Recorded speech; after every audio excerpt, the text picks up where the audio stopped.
Hey everyone, I'm working to hit 2,000 subscribers and I need your help to get there. If you enjoy the content, please hit that subscribe button right now. Vikings Nation. There are 4 genuinely uncomfortable questions hanging over this franchise right now, and none of them come with easy answers. Did Minnesota actually leave its backfield one legitimate playmaker short heading into the season? How much longer can this defense realistically wait on Harrison Smith to move entirely? And did the Vikings just watch a former receiver walk out the door right before the biggest breakout season of his career? On top of all of that, there's a genuinely realistic trade target sitting out there, a genuinely revealing picture of exactly how much uncertainty this front office still has to sort through before the season begins. Is this backfield still one player short? Alone can fully erase. This group might still be missing a genuinely proven, complete despite that efficiency, the Vikings still rank just 27th in the NFL in total rushing attempts, with only 410 carries on the season. Some of that limited volume came late in the year once the offense was deliberately scaled back to help ease pressure on a struggling Jam McCarthy over the final 5 games. But that still leaves a genuinely uncomfortable question worth asking. When the pressure is actually on, does Kevin O'Connell truly trust his running game enough to lean on it? The additions of offensive line coach Keith Carter and assistant head coach Frank Smith should genuinely help here. Smith previously served as Mike McDaniel's offensive coordinator in Miami and clearly understands how to design a genuinely productive rushing scheme. But even the best scheme in the world still needs the right players executing it. Jordan Mason returns after posting 758 yards and 6 touchdowns on 159 carries with an encouraging 56% success rate. But his involvement in the passing game was genuinely minimal. Just 14 receptions for 51 yards and 0 touchdowns. That limitation likely explains why his snap share dropped dramatically as the season progressed from 63.5% of offensive snaps through the first 7 weeks down to just 29.4% from weeks 8 through 16.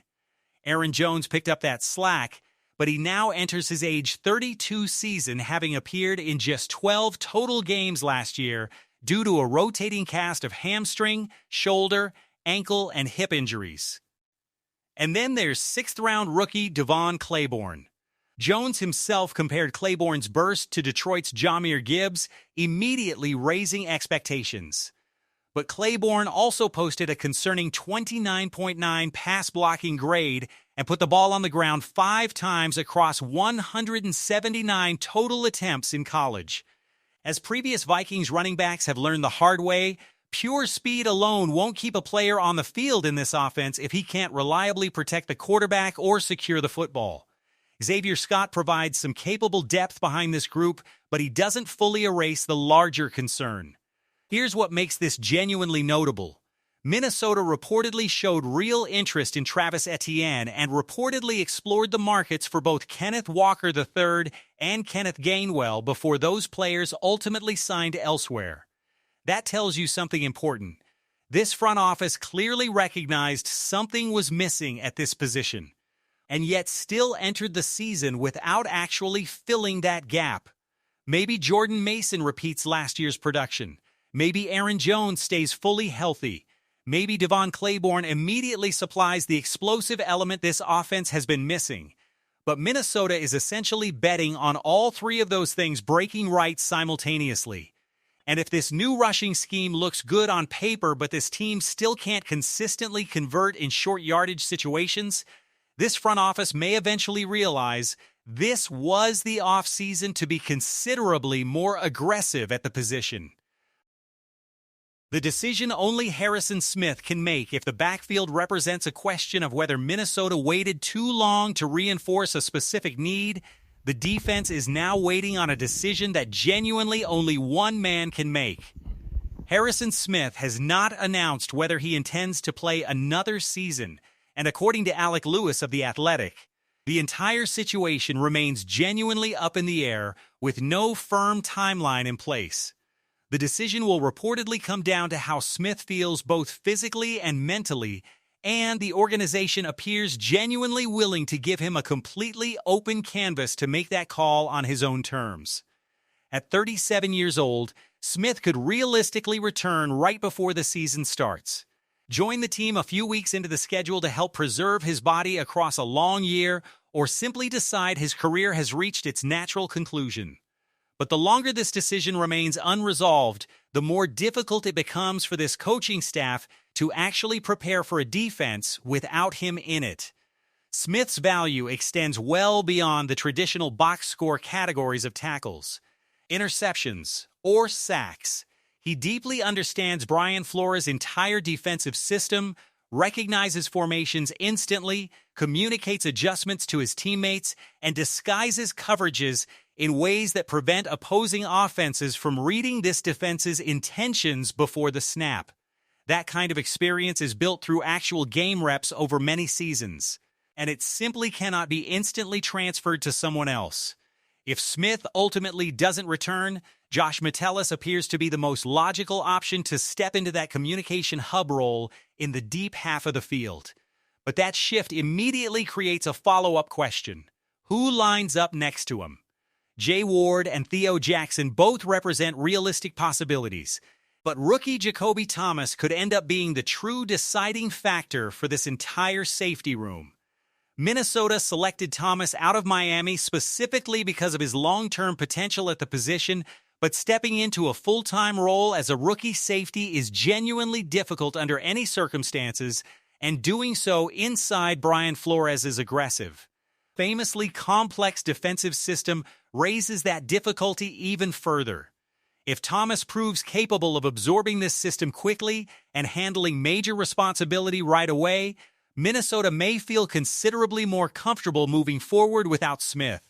If he isn't ready, either Ward or Jackson needs to take a real step forward. Or this front office may need to look outside the current roster entirely for reinforcements.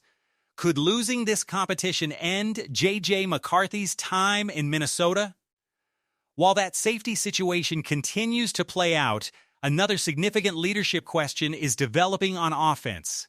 Former Vikings head coach Brad Childress recently evaluated both Kyler Murray and J.J. McCarthy by focusing on something more fundamental than pure arm strength or mobility. According to Childress, the real test for both quarterbacks will be their ability to stand comfortably in the pocket and throw with genuine anticipation. In the NFL, waiting until a receiver is visibly, obviously open usually means the throw is already too late.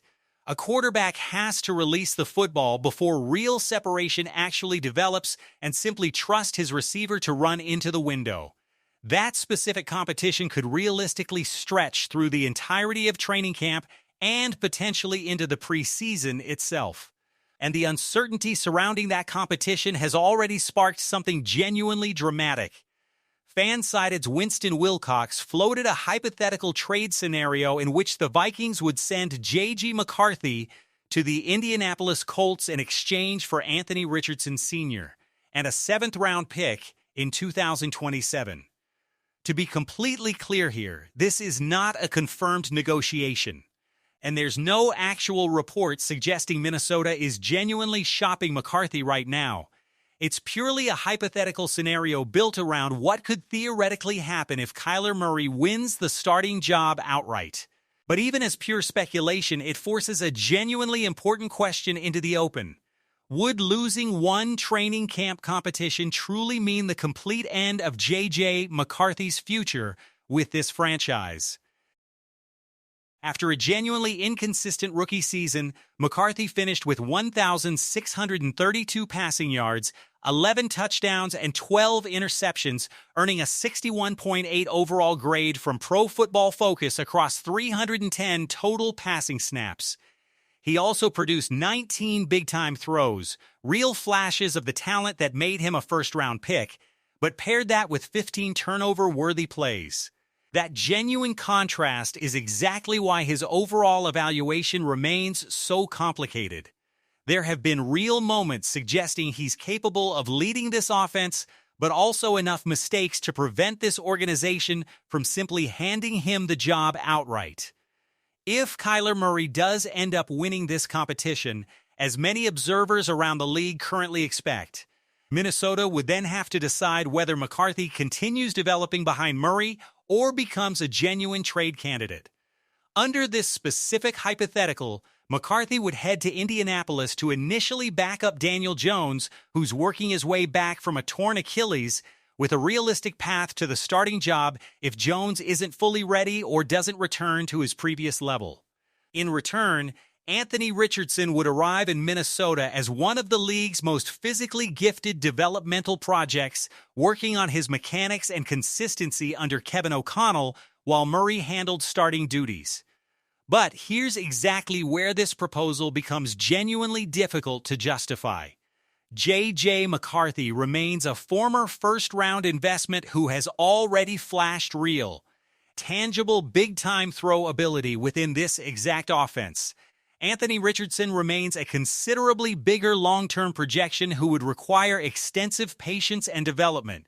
A seventh-round pick simply doesn't make up for that gap in value.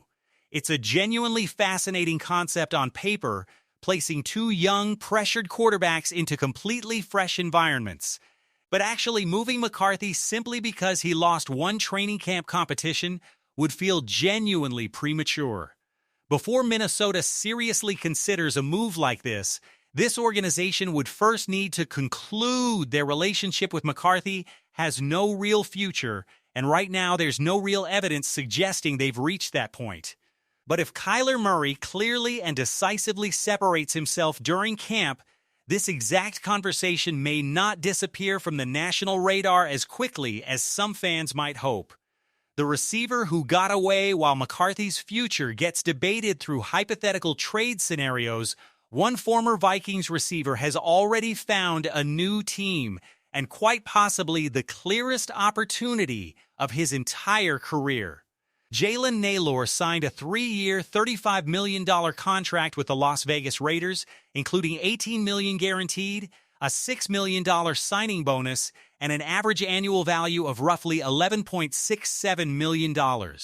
That represents a genuinely significant commitment to a receiver who recorded just 29 catches for 444 yards and 4 touchdowns last season. To be fair, those numbers don't immediately scream future featured receiver on their own, but they came despite genuinely inconsistent quarterback play and limited target opportunities. In Minnesota, Nailor was perpetually fighting for targets behind Justin Jefferson, Jordan Addison, and T.J. Hawkinson. In Las Vegas, that specific obstacle largely disappears. The Athletic's Sam Warren believes all the signs point toward Nailor posting career-best numbers this season. The Raiders traded away their top target back in November and made Nailor their only real premium addition at wide receiver this entire offseason, a decision that clearly signals real organizational confidence in his upside. His reunion with quarterback Kirk Cousins could make that transition even smoother too, given their previously established chemistry from their overlapping time together in Minnesota. With no clearly established number one receiver ahead of him in Las Vegas, there's a fair argument Nailor could open this season as the Raiders' best overall receiver.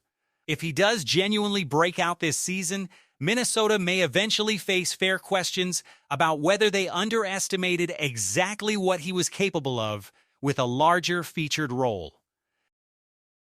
But given that this offense already had Jefferson, Addison, and Hawkinson all legitimately demanding targets, realistically matching Las Vegas's specific offer for a player who would have remained a clear secondary option here would have been a genuinely difficult financial decision to justify. The trade target that actually makes sense, the more urgent concern for this roster right now, might actually sit on the other side of the ball. Bleacher Report's Mo Moton recently suggested the Vikings trade a late-round 2027 pick to the Kansas City Chiefs for cornerback Christian Fulton. Beyond Byron Murphy Jr., this cornerback room remains genuinely questionable. Isaiah Rodgers allowed an 88, 2 passer rating in coverage last season, and James Pierre carries just 13 total career starts. Fulton, despite appearing in just 8 games last year, allowed a considerably better 81.7 passer rating and brings 53 career starts of real experience to the table. At 27 years old, he could realistically handle the boundary whenever Murphy shifts into the slot, or simply provide genuinely experienced insurance if this secondary suffers an injury. There's also a fun personal connection worth mentioning. Fulton shares real history with Justin Jefferson, having played together at LSU and won the 2019 national championship before both entering that same 2020 NFL draft class. To be clear, this remains purely a trade suggestion at this point, not any kind of confirmed pursuit. But unlike the McCarthy hypothetical, the actual cost and realistic roster fit here genuinely makes sense on paper. Naylor received a legitimate opportunity Minnesota realistically couldn't have offered him given the roster construction. Fulton, meanwhile, could provide something this roster may genuinely need: real stability at one of the most uncertain, thin positions on the entire team. Wrapping it up, so there you have it, Vikings Nation.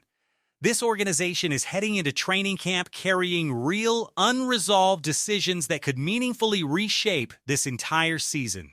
This backfield is depending heavily on health, development, and scheme improvement, all breaking the right way simultaneously.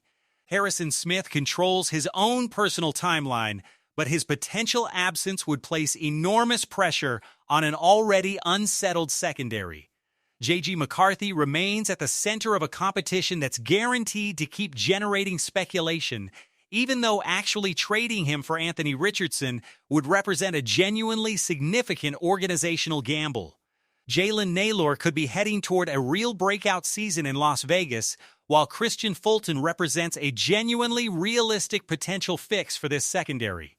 So which of these represents the Vikings' biggest potential mistake heading into this season? Trusting this current backfield as constructed, losing organizational patience with J.J. McCarthy too quickly, or entering this season without adding real reinforcement at cornerback?